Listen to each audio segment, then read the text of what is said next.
have a sister, and she is getting married on November 7th. It's a Friday, and it is currently October 26th, Sunday. I have about a week and a half to make her gift. So a little bit about my sister and the type of gift that I am making her. You see that Texas flag right there? That is a wooden plaque, a wooden slab piece of wood. It is a 2 foot by 4 foot piece of wood, but the one that she wants is something that'll be hung up in her apartment in her future home and will create a lot of memories. Which is where this big piece of wood comes into play. This is about an 8 foot slab of wood. As you can see, I've already sanded half of it. But what we're going to do here is we are going to put her future last name on the wood. We're going to paint it white. And instead of having those welcome books where people sign in, those sign-in books, we're going to make this a sign-in plaque of wood. I'm going to paint this white. I'm going to put the last name across here. I'm going to cut them out with my laser printer. And the white part will be where people will sign their names on it, and she will just remember, and my future brother-in-law will remember who came to their wedding, who was nice enough to sign on the slab of wood, and just create an awesome memory. Because think about it, with the sign-in book, do people really read it after the wedding? Because I've never been married, and hopefully that day comes where I do get married, but I'd imagine that those sign-in books people never really look at. My sister had a quinceañera, I had a quince as well, and those sign-in books, nobody really looked at. I don't even know where it's at. I have no idea. But I'd imagine it's never to be seen again, and it's kind of one of those, you spent the money and the money is just wasted right away. So having that plaque of wood creates a lot of memories, and it's a good icebreaker, a good conversation starter when people are like, what is that? Who did that? Who signed it? What is this? Wow, this looks really nice in your living room or bedroom. So first thing I'm gonna do is I'm going to sand off 4 feet of the slab of wood. I already have it marked on the other side right here. So this is something that I sat down. We came out here. I told her, how much of a width or length do you want this to be? She came out, did her own measurements. I've already sanded this down. I'm gonna show you my process on sanding this down before I paint it white, before I do about 2 to 3 coats of white paint on the slab of wood. Wait for it, and then comes the more technical part on cutting out the letters, the specific size, and most importantly, the specific the specific font that she chose for this. I'm gonna keep it simple, keep it easy. I'm gonna use 2 grits of sandpaper. I'm gonna use a 120 grit of sandpaper to level out the surface area of this. After the 120, we're gonna jump to a 220 sandpaper to smooth it out just a little bit. I could go higher and make it a lot smoother, but I want the paint to grab onto the wood somehow in some way. So we're gonna do that. Plus the 220 will give me enough, I guess, friction for the paint, because I'm also going to sand down the paint after I paint it a couple times.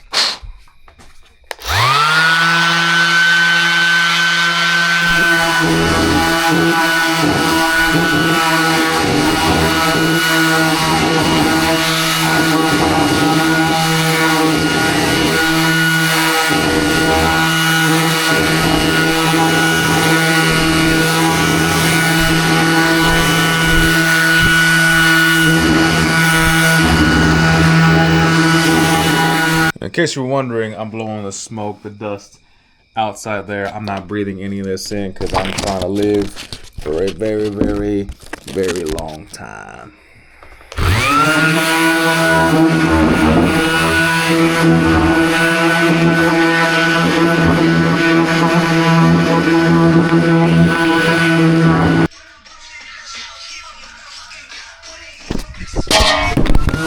This side right here, hopefully you can hear it from the camera being so far away. This is the wood when it's not sanded. This is how the wood sounds like when it's not sanded. Sounds normal, but it's a very low tone. Here I've already done a 120 and a 220 sanding, and this is what it sounds like when it's already been sanded down to 220.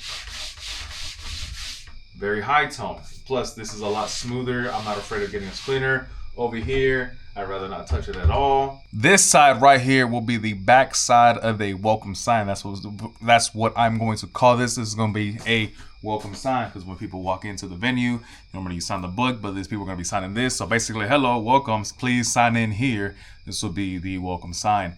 Now, what I'm going to do different from the other signs that I've done before is on the front side, which is the bottom side right here. The front side on this edge right here, I've already kind of like set it down just a little bit where it's rounded off just a tad bit, because the perimeter of this wood, it looks sharp, it looks good, but at a certain angle, it has a bunch of ridges, has a bunch of divots. It looks like splinters for a second. And I could leave it like that and say, call it a good night and whatever. But this is for my sister, so I'm going to sand down the edges just a tad bit, where it's just rounded off just the tiniest bit. And specifically here in the corners too, I'm gonna round off the corners. So it's not a sharp corner.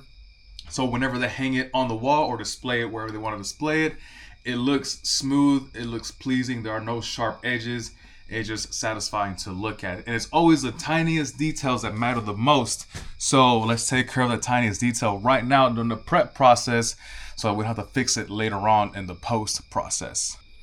So as you can kind of see, maybe-ish, but right here on the edge, I don't like that. Looks sharp, looks clean, but I'd rather not have it.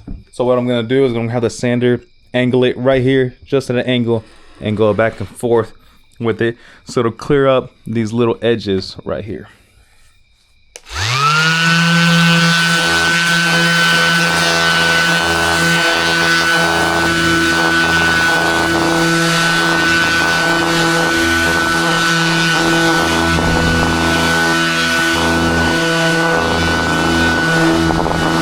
So check it, this is what I did. Hopefully the camera can pick it up.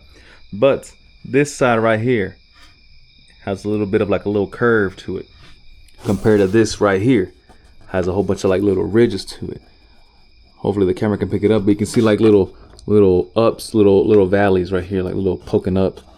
The wood is not even right here compared to the wood being even right here. So I sanded this side right here too, that way it's all smooth. And this is my favorite part, little right there, little curve right there to it, compared to this hard line right here, this hard 90-degree angle.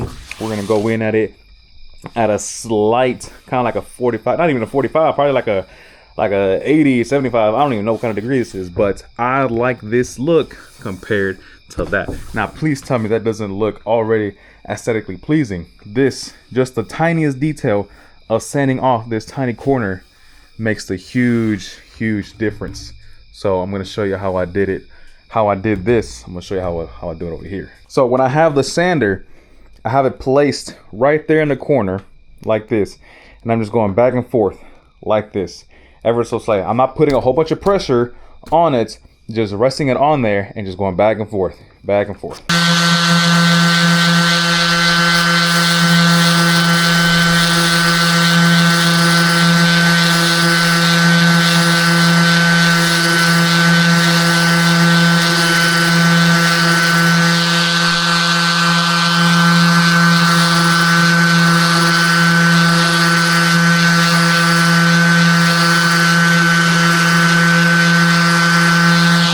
Just like that, the corners are rounded off. But you can kind of see right here, the little splinter of a wood kind of raised up a little bit. I'm going to sand all along this edge all the way over there, so that way this is also smooth. So maybe you can get a comparison. Look at the line right here, kind of jagged. Look at the line right there, perfect straight line and smooth as well. So as I'm setting this down, I'm learning more techniques. Now, I am no professional at all whatsoever. I just like to make things. If I don't see it in the store, I want to make it myself, which is why one reason that I bought the laser engraver from Xtool. I like the theme of not having sharp edges. So what I started doing as I was setting the corners down, these edges right here, I started to round them out just a little bit.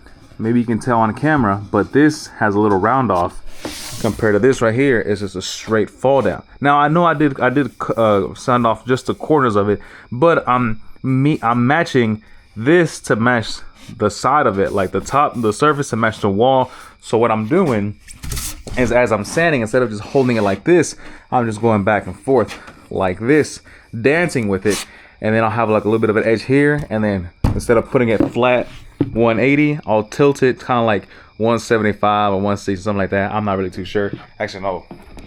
If it's at 180 right here, I'll be going to like, man, I don't know. I just tilt it. You know what I'm saying? I'm going to stop with the numbers. I just tilt it just like this, slightly bit, going back and forth, dancing with it, and just making it look a lot more aesthetic, and it feels a lot better. I'm not afraid to run my hands across the wood and maybe get a splinter.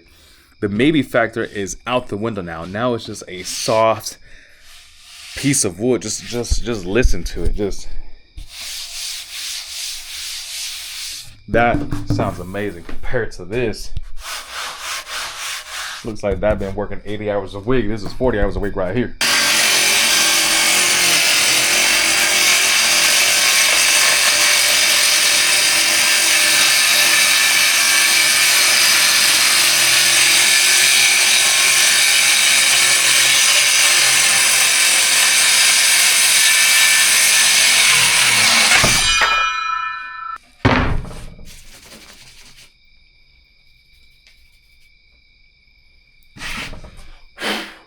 Now we can look at a before and after. This is the before, sharp edges, sharp corners. I'm gonna sand this down, obviously.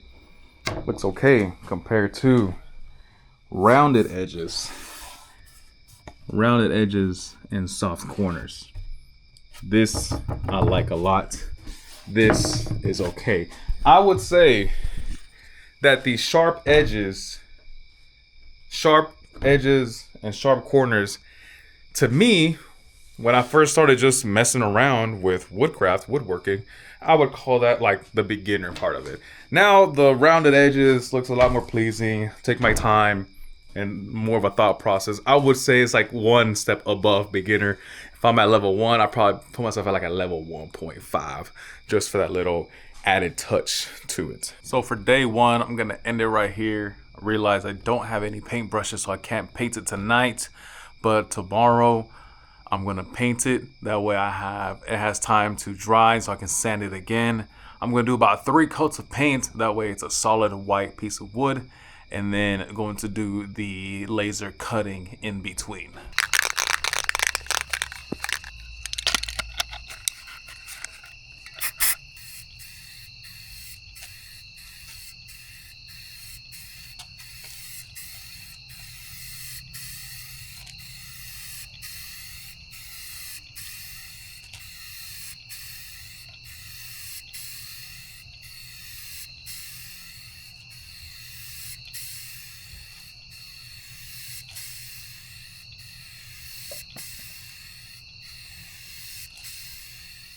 One thing they don't teach you in arts and craft class is that after every coat of paint, well, I don't know, I might be wrong on this, and if I am wrong, please correct me, but every time I lay down a coat of paint on wood, I find it to be better that I'm just adding words to my sentences. Sanding after painting gives a better result. I want to lay down between 3 to 4 coats of paint so I could fill in all these little crevices. And if I keep painting it over, there'll be clumps, there'll be lumps, and then once the wood is wet, it'll want to expand and little wood fibers will pop up. Right now, if I do the sound test, it's a little rough. You can kind of see right here, hopefully the camera can pick it up. In this area, there's like little tiny wood hairs popping up. Hopefully I can see that. In this section right here, little tiny wood hairs, little wood fibers prop up once the wood is wet. I'm gonna come in here with a 220 sandpaper, sand it down ever so lightly with minimal amount of pressure, just to eliminate those little hair fibers, wood fibers. Lay down another coat of paint and do that about 3 to 4 times to where this panel is a solid white color, just like this right here. You can still see the wood grain, but from a far distance it is a solid piece where you don't see the wood at all. This is it. This is the before, This is stained of a gunstock color. And then this is the after. About 3 to 4 coats of paint on each one of these. Lay down some clear coats, and that's the result I want to have. And that white pops out from a mile away.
The hardest part now is trying to merge 2 different cutouts together to make it look somewhat seamless.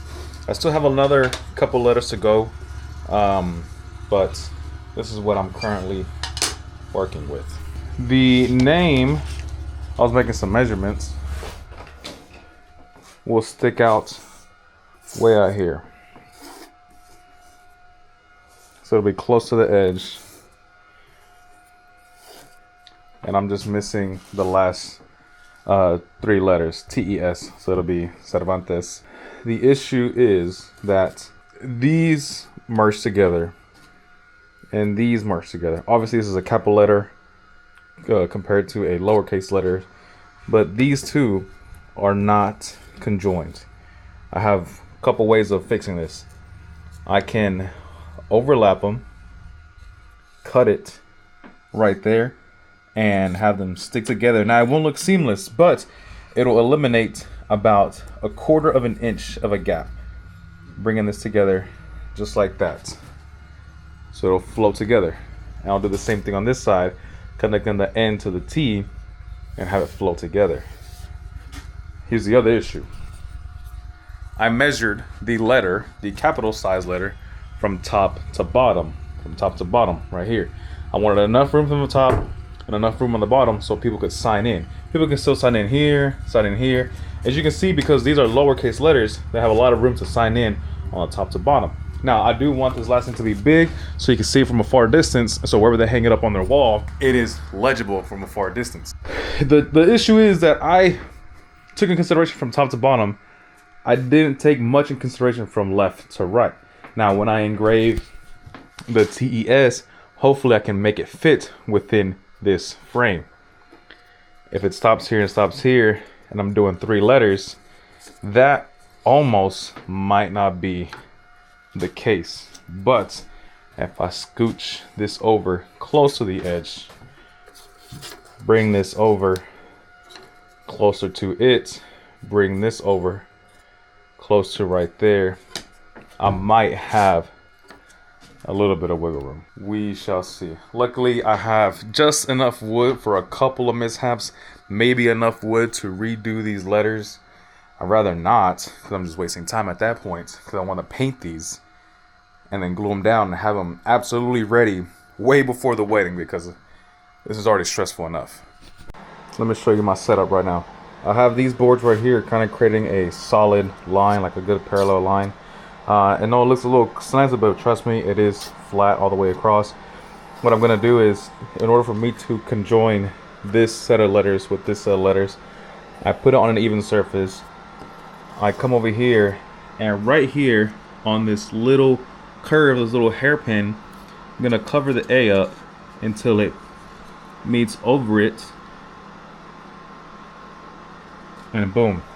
This is how it would look like originally. Now what I'm going to do is I'm going to create a line right here to cut off that little tail on the V. So like this. I'm going to make sure I want it where I want it. Scoot it over. Okay. Going to put some pressure, and I'm going to create this line right here. Now my next task is to cut this as smooth as possible. The way I'm going to do that is I'm going to use like this chisel thing, and I'm going to ever so slightly put small amounts of pressure on here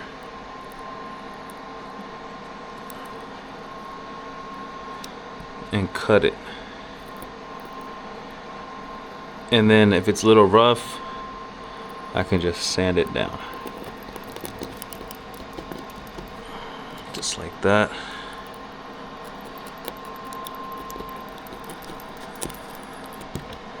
Now if I mess up, I can go ahead and cut another piece out, which I'd rather not do.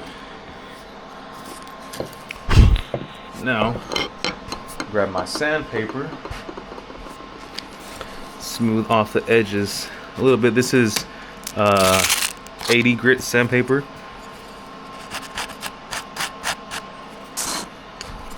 See if it conjoins just well. Let's see if it worked. It's doable. That's how it sits. Because this will be painted black, you will hardly ever see that, but you get the idea of what I was going for. So that worked out. Now we have to do it to another set of letters, which is meeting of the AN with the TES. So if I were to cut it, it would sit like this, and yeah, it would look fine, but this little part not conjoined together would bother me. So like last time, bring this over till it meets where it meets that corner right there. Make sure it's all solid, and I just create that line and then cut it right there.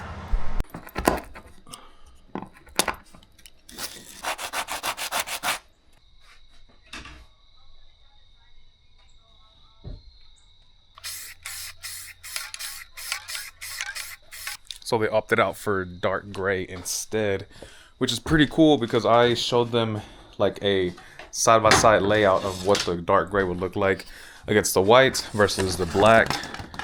So this is what I did. I essentially painted a piece of wood in dark gray, and I laid this as black next to it. So kind of like they can see what do they like the most. Do they like the dark gray or like the black? And they chose for the dark gray, which was perfect for me because all I had in the shop was dark gray spray paint. So all I'm gonna do now is let that one coat dry first, give it a bit of a sanding off of it, coat it again, another sanding, and then after that comes the nerve-wracking process of gluing it to the board. Once I glue it to the board, it is game over. The only way to redo it is to redo the whole thing. So fingers crossed when that process happens.